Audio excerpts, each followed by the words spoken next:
Really quick, everybody, this entire video will be timestamped, so if you don't want to watch whole thing and just get straight into a different fight, please check the pinned comment or the chapter bar down below you. Again, this entire video will be timestamped, and I'd appreciate you guys watching whatever part you'd like. If you're sticking around, guys, hello, everybody, and welcome back to another video. If you are new here, my name is Kyle. I am your guy with many YouTube channels, and welcome back to our full card breakdown and prediction video, this time for UFC Fight Night, Strickland versus Magomedov. This is a very, very solid Fight Night card. I'm excited for it. Let's talk about the first fight. Timestamps are there if you'd like to use them. Thanks for coming, guys. Starting off with the first fight, we finally, and hopefully this fight doesn't get canceled, have the return of Guram Kutateeladze. He's taking on Elves Brener, and this is a very short notice fight, okay? So Guram Kutateeladze had big trouble with his opponents. He finally was getting into the ring, and then you know what? The fight fell through. So now we're finally going to see him. First thing I want to know is both these guys could be coming off of their last win. Elves Brener just had his first fight in the UFC. Split decision win, but some people think that he lost that fight. Guram Kutateeladze also coming off a split decision loss. A lot of people think that Denis Magomedov did win this fight. So make of that what you will about their momentum here. And something else to know about Guram here is this fight as well against Gamrot. A lot of people thought Gamrot won. The big thing about Guram that people are talking about is that he is having the closest fights with the top guys in the division. And I don't know about you guys, but I hold Denis Magomedov and Mateusz Gamrot very, very high in the division. I think those guys could beat anybody in the division at any point in the day. Kind of like, that's just how the lightweight division works, right? They're all so good. So, long story short, guys, I'm going to pick Guram Kutateeladze there. I haven't seen enough of Brener that makes me think that he's good enough to be at the level that Guram Kutateeladze seems to be at, because Guram seems to be there with those guys who can fight anybody in the top 15. If he threw Guram Kutateeladze into like a top contender fight right now, I wouldn't mind his chances, although we still haven't seen like the toughest of the tough from him yet. But I do hold these two fights here kind of like, you know what, I'm convinced of Kutateeladze. Now, Elves Brener coming out of the Charles Oliveira camp, looking really solid, looking like a really good prospect. I'm not saying that he sucks or anything, but from what I've seen so far, I think he's a little bit of a step behind Guram Kutateeladze, and I'm comfortable with picking Guram Kutateeladze here. But when it comes to betting, I'm not sure if I want to touch Kutateeladze because he is a minus 400 favorite, but yeah, I don't even know if I'll touch the rounds on this one because you never know what's going to happen. Like, these guys coming out of the same camp from Elves Brener, they're looking pretty good. Training with Daniel Santos too, and Daniel Santos, look what that guy's doing. He's doing some really nice things.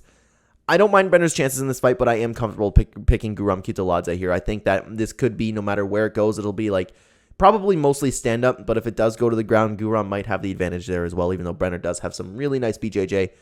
I like Kutateeladze in this fight. I'm going to pick him. Moving on to the next fight, guys. In my opinion, this is a little bit of a coin flip fight. We have Alexandr Romanov versus Blagoy Ivanov. This is a very interesting fight because Alexandr Romanov has not lived up to the hype that he was coming to the UFC with. Now, Alexandr Romanov, his last two fights, has not looked good at all, and especially against Volkov. He just got completely destroyed. And Blagoy Ivanov, as usual, like since he came to the UFC, very spotty record, coming off of a very tough loss to Marcin Tybura. Here's the thing. Most fighters I would pick to beat Blagoy Ivanov at this point in his career. He's looked slower and slower every time we see him. He's 36 years old. Alexandr Romanov is still just exiting his prime here. The thing is, like, it could be like one of those really sloppy heavyweight fights, but there is a clear advantage on the ground for Alexandr Romanov. But I think Ivanov definitely has a cardio advantage, although in saying that, it's not much. It's just we've seen Romanov gas really hard. I'm not really sure what to do here to pick this fight. If you like made me choose, I would go with Romanov because he has that ground option. He will have a huge strength there. Maybe he'll be able to get it down. But what if he shoots for a takedown and Ivanov just stuffs it? Is he going to get pieced up? Is Romanov going to quit and get tired? We don't know. That's the problem. Stay far away from this fight, but I will be picking Romanov reluctantly. Moving on to the next fight, I was excited to see this guy back. Joanderson Brito versus Westin Wilson. Now, guys, long story short, I'm kind of with everybody that is predicting this fight, and Joanderson Brito. I don't see any way where Westin Wilson wins this fight. Joanderson Brito has a really nice game everywhere. He can fight in standing up. He can fight on the ground. He's shown very strong points in every single aspect of MMA, and he has knockout power. He's really good at what he does, and I'm really high on this guy. Coming to the UFC, he had a little bit of a rough start against Bill Aljo, but after that, he showed his versatility. He beat Andre Fili, actually knocked him out, and then beat Lucas Alexander with a submission. It was really nice to see so far. And Westin Wilson coming into the UFC, from what we've seen so far from Westin Wilson, I'm not overly confident that this guy is exactly UFC caliber. Could prove me wrong. If he beats Brito, I'll be like, okay, you know what? This is somebody we should take a look at. But when you watch these two strike, I feel like there is a very clear difference. And even if this wants to go to the ground, Brito has the advantage on the ground. I'm very comfortable in picking Brito to win this fight, and Tapology isn't showing the odds right now. I apologize, guys. I don't know what they are off the top of my head. But depending on what they are, I would be placing a bet on Brito here. I'm very confident in picking him to win this fight. Moving on to the next fight, Ivana Petrovic versus Luana Carolina. Now, Ivana Petrovic coming into the UFC with a perfect record, a very strong submission game, and an okay striking game. But she's mostly a take you down, beat you up kind of person, find a submission. She's taking on Luana Carolina, who 8-4 in the UFC. She's been in the UFC for a little while, but very, very spotty record. Even Joanne Wood, Molly McCann, Lupa de Godinez, and she hasn't necessarily fought the best of competition. She's getting split decisions and losses. Even this loss over Ariana Lipsky hasn't looked good at all. It hasn't aged well. There's always a problem when somebody's coming to the UFC like Petrovic, especially when you're talking about women's MMA, because anything can happen, right? I'm going to pick Petrovic to win this fight because nothing Luana ever does has ever impressed me. I mean, absolutely no hate behind that as usual, but you have the contender coming to the UFC with all the momentum, an actual submission game. You don't see that a lot, especially in the flyweight division. It's starting to finally flush out a little bit and look good, but I got to go with Petrovic here. Luana hasn't done anything that really impressed me, and maybe we could get another loss. Maybe she can be a stepping stone, but if you're talking about, on the other hand, this is her first fight in the UFC. Luana has fought against subpar opponents. The point is she has a lot of experience in there. She could always overwhelm her and get a win, but I'm going to go with Petrovic, but at the end of the day, I'm not confident in this pick. Moving on to the next fight, we actually have a women's featherweight fight. It's Yana Santos versus Karol Rosa. Now, both girls haven't looked good at all in their last two fights. Yana Santos has that destruction loss to Holly Holm. Karol Rosa coming off a loss to Norma Dumont. And a lot of people were picking Karol Rosa to win this fight, which was really interesting. But to be honest with you guys, I don't have much to say about this fight. Both girls are just okay anywhere in a division that doesn't exist. We don't know where they stack up against each other and all of their opponents. We do know that Yana Santos got absolutely annihilated in her last fight. We know she's 33 years old, while Karol Rosa is still kind of entering her prime year. Karol Rosa is a -200 favorite as of right now on Tapology, but I don't know. They're both okay fighters and they both go anywhere. It's not like one has a strength over the other. I don't know if you guys are with me on that, but you made me pick. I'm going with Yana Santos, but I don't know. Moving on to the next fight, we have the return of Kevin Lee. He's taking on Rinat Fakhretdinov, and excuse me, I always mispronounce his name there. But anyways, Kevin Lee coming back to the UFC. I'm very excited for this. How can, it's 30 years old. Can you imagine Kevin Lee 30 years old? That's crazy to me. Time flies. But anyways, Kevin Lee, problem coming back into the UFC. I have a problem because he just had a close fight with Diego Sanchez. Back in the day, that would have meant something. But having a close win against Diego Sanchez says numbers nowadays. Diego Sanchez is completely a shell of his former self. He should have dominated that fight. Coming off of 2 losses against Daniel Rodriguez and then Charles Oliveira in the UFC. But how long ago was that? It was only 2 years ago. I feel like it was a little bit longer than that. Anyways, doesn't really matter, right?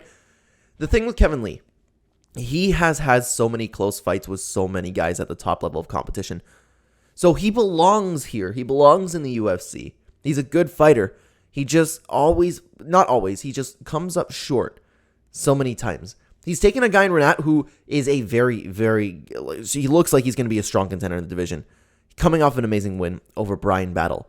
Brian Battle, take a look at the win Brian Battle got. I am very high on Brian Battle myself. I think Brian Battle is going to be something special, and he dominated Brian Battle. That says numbers for me, and that's when I really started paying attention to this guy, and I was like, okay, he's been looking really, really good. But the only thing is, the fight against Brian Battle was really the only time we have seen him test it, but he passed that test with flying colors. Obviously, the game plan's going to come here, wrestle, get to the ground, beat you up. The problem is, I can see Kevin Lee stuffing those takedowns. I can see Kevin Lee being strong. I can see Kevin Lee having a little bit of advantage in the striking match. Something else to note is that this is Kevin Lee's, I don't know if this is his first fight at welterweight. I don't know what weight the Diego Sanchez fight was. This could be his second fight. Regardless, it's his first fight at welterweight in the UFC. We don't know how he's going to look there. Will he be undersized? Will he have a little bit more cardio? Because that's been an issue in Kevin Lee's game a long time ago. This is an interesting fight. I hope Kevin Lee can get a win here. But I got to pick Rinat. He has all the momentum behind him. He's been looking good. He's been steamrolling his opponents. And Kevin Lee, we keep seeing have close fights. I will stay away from betting on this fight because I think Kevin Lee definitely can compete and he definitely can win this fight. But I can't get behind him yet. I need to see him get this win. Then I could look closer to Kevin Lee and be like, oh, okay, Kevin Lee's back. You know what I mean? For now, though, I am going to go with Rinat to win this fight. Moving on to the next fight, guys, this is an interesting one. We have Nursulton Ruziboev versus Bruno Ferreira. Now, Ruziboev is his first fight in the UFC, but he has looked very good outside of the UFC coming into this. He has a 34-8 record, so coming in with a ton of experience. However, that's not, of course, top-level experience. Bruno Ferreira, I was very, very hyped on because he just got an amazing win over Gregory Rodriguez. And while Gregory Rodriguez isn't the greatest fighter in the world, getting a win over him says something. Coming into the UFC, he got a nice win over the Contender Series. The big thing with this fight is I think that we haven't seen enough from each guy. Definitely not enough of Ruziboev, excuse me. Definitely not enough of him, but this is going to be a tough fight because Ferreira will always be there, and he is shown to have, like, crazy power, but Ruziboev has shown amazing versatility. I am going to go with Ferreira to win this fight because he has shown he can compete in the UFC right now. Ruziboev, though, I would not be surprised if he came in here. He's coming as a big guy, too, like 6'4", at 185 pounds. That's pretty good, just entering his prime now. A lot of this is stacked up for him to get his first UFC win. I'm going to stay away from this one on the betting, but I will be picking Bruno Ferreira to win this fight. Moving on to the next fight, guys, I'm excited for this. I am excited. We have Benoit Denis versus Ismail Bonfim. Now, I am a big fan of the Bonfim brothers. I am overly convinced that these dudes, while I'm not 100% that these dudes will go on to be champion, at the level of competition that they're fighting right now, I'm all over them. I think they're great fighters. I think they're great everywhere. I am completely 110% behind the hype train. I'm picking Ismail Bonfim to win this fight. I'm going to be betting on Ismail Bonfim to win this fight. Saint Denis he's been an okay fighter. He's gotten a couple good wins over here, but even this win against Miranda hasn't really aged exactly too well. Ismail Bonfim is one of those guys, like, came into the UFC. We haven't seen enough of him yet, but win over Terrence McKinney, and that surprised a lot of people. I am a big fan of both these guys. I am, like I said, I'm really high on them. I think they are really good everywhere, and I believe that they are going to continue to ever improve. Saint Denis, we haven't seen in a little bit while, I don't think, right? 9 months. Yeah, it's been a little bit, but I don't know if that's necessarily enough for ring rust to really come into play here.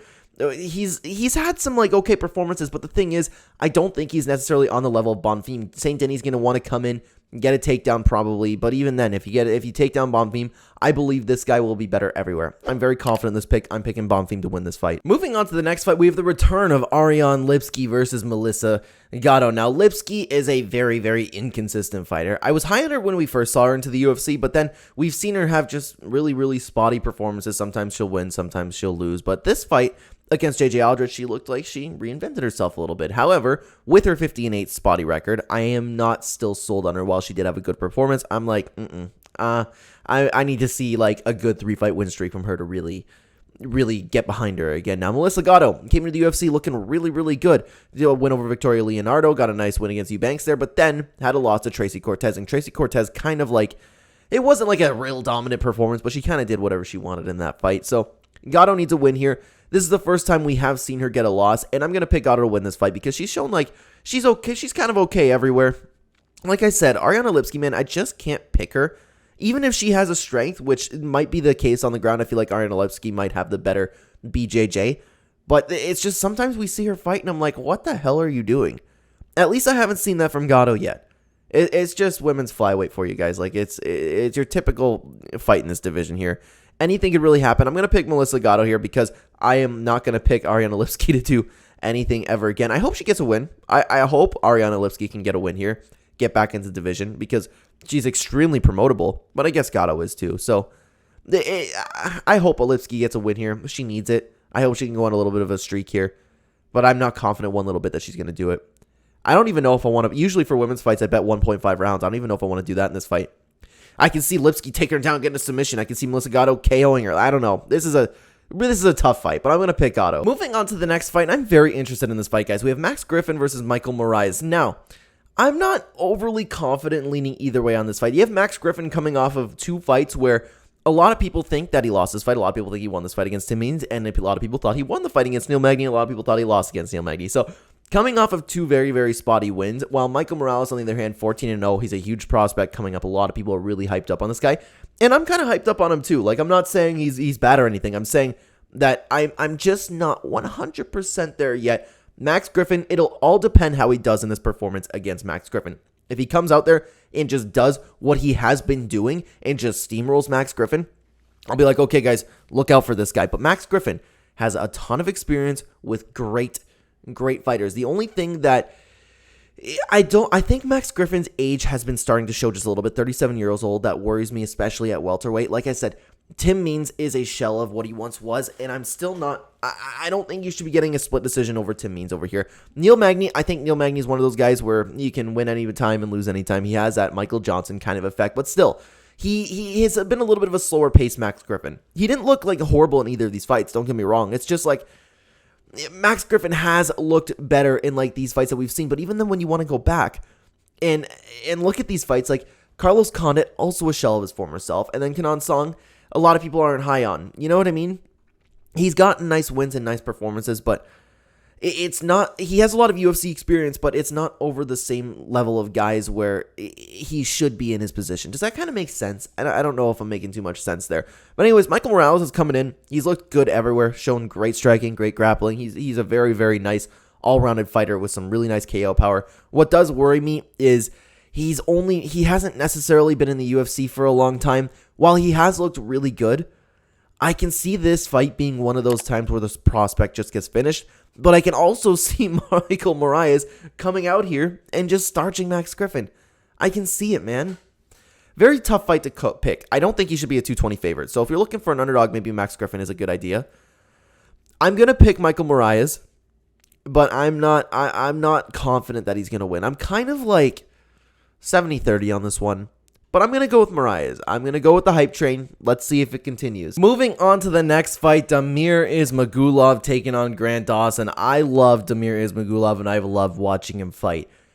If this wasn't his last fight, I would pick him to win.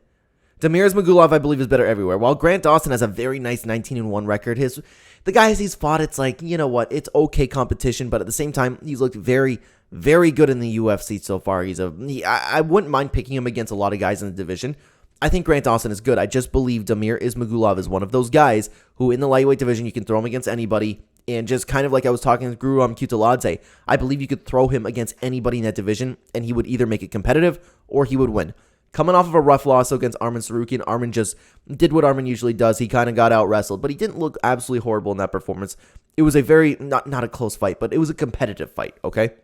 Damir Ismagulov definitely lost that fight, but a lot of people also think that Guram Kutateeladze beat Damir Ismagulov. It's the whole same point that I was talking about earlier with Guram Kutateeladze. This guy he's definitely there with the competition, and he also has really nice wins. I think Damir Ismagulov is better striking, better wrestling. He can do what he wants in this fight. If this was not his last fight, and I'm going to touch on that in just a second, I would be all over him. I would say bet on him 100% because, you know what, I still might. If the odds are like just this much of a slight favorite, I might do that, but I don't know. Damir Ismagulov, after his last loss against Arman Tsarukyan, retired. He said he was done with the sport. He doesn't want to fight anymore, and I don't know exactly why, but he did retire.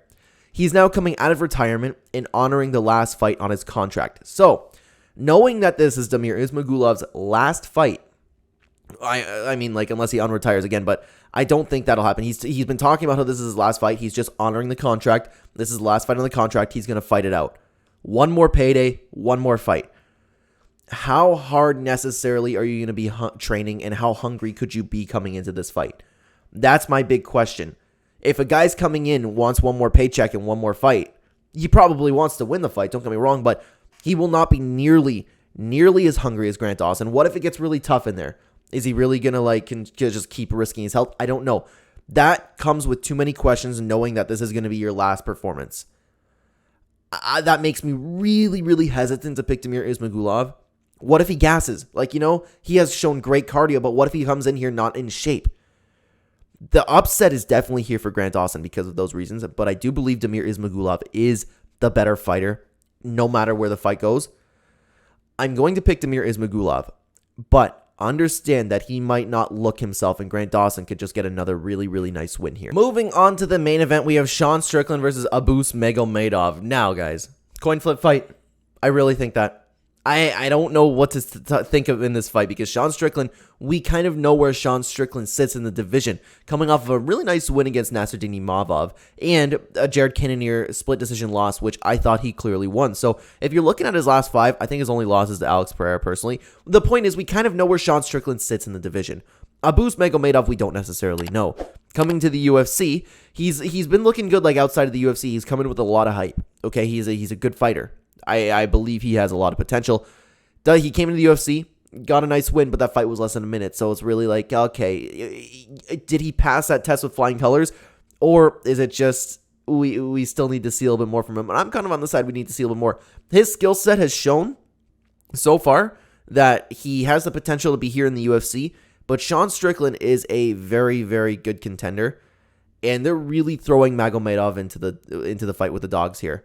If he beats Sean Strickland the way he's been looking, then I'll be all over this guy, but I just don't know. I haven't seen enough of him. Sean Strickland, tough.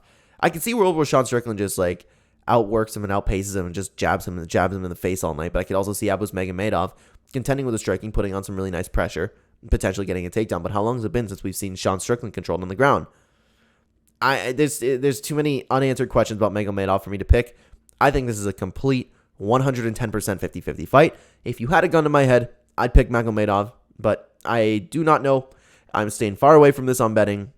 I don't know what to think about this fight. But guys, that is going to do it for my full card breakdown and prediction. Thank you so much for watching. Let me know what you thought about the fights down below, and who are you going to be picking? Did you disagree with anything? Did you agree with anything? Let me know down below, and thank you so much for watching. If you'd like to continue watching the Clembat channel, there'll be 2 videos on screen for you to check out. Check them out, guys. They're pretty great. I will see you there or in the next video, guys. Take care.